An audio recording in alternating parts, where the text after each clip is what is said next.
ಅದರ ಬಗ್ಗೆ ಯಾವುದೇ ಹೆಚ್ಚಿನ ಮಾಹಿತಿ ಇಲ್ಲ. ರಾಜಣ್ಣ ಅವರು ಕಂಪ್ಲೇಂಟ್ ಕೊಡಬೇಕು ಅಂತ ಹೇಳಿ ಕಂಪ್ಲೇಂಟ್ ಕೊಡ್ತೀನಿ ಅಂತ ಅವತ್ತೇ ಹೇಳಿದರು.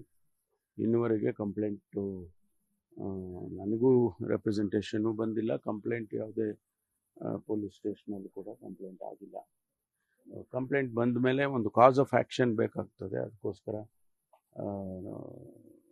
ಅದನ್ನು ಬಂದ ಮೇಲೆ ಮುಂದೆ ಏನು ಮಾಡಬೇಕು ಅಂತ. ಈ ಮಧ್ಯೆ ನಾವೇನು ಇದನ್ನು ತನಿಖೆ, ಉನ್ನತ ಮಟ್ಟದ ತನಿಖೆ ಅಂತ ಹೇಳಿದ್ವಿ. ಅದರ ಬಗ್ಗೆ ನಾನು ಮುಖ್ಯಮಂತ್ರಿಗಳ ಜೊತೆಯಲ್ಲಿ ಮಾತಾಡಬೇಕು.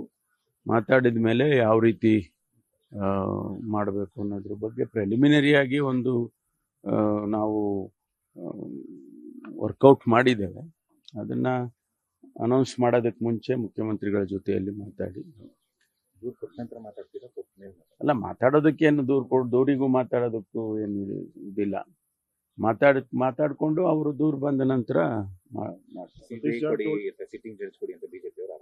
ಅಲ್ಲ, ಅವ್ರು ಕೇಳ್ತಾ ಇದ್ದಾರೆ. ಬಟ್ ನಾವು in our own way we will do it.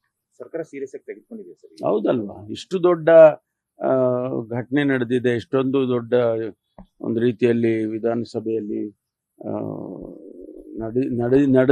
ನಡೀದೇ ಇರೋದೆಲ್ಲ ನಡೆದು ಹೋಗಿದೆ. ಅಂಥದ್ರಲ್ಲಿ ನಾವು ಅದನ್ನು ಗಂಭೀರವಾಗಿ ತಗೊಳ್ಳಿಲ್ಲ ಅಂದರೆ ಆಗೋದಿಲ್ಲ. ತಗೊಳ್ಳೇಬೇಕು, ತಗೊಂಡಿದ್ದೇವೆ.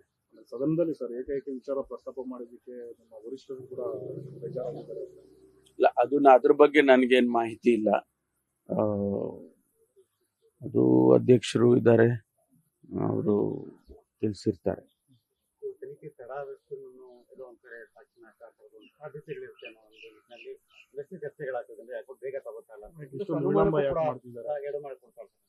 ಇಲ್ಲ, ಅದು ಇವತ್ತು ನಾಳೆ ಮಾಡಲೇಬೇಕಲ್ಲ. ನಾವು ಮಾಡಲೇಬೇಕು ಅಂತ ಇದ್ದೀವಿ.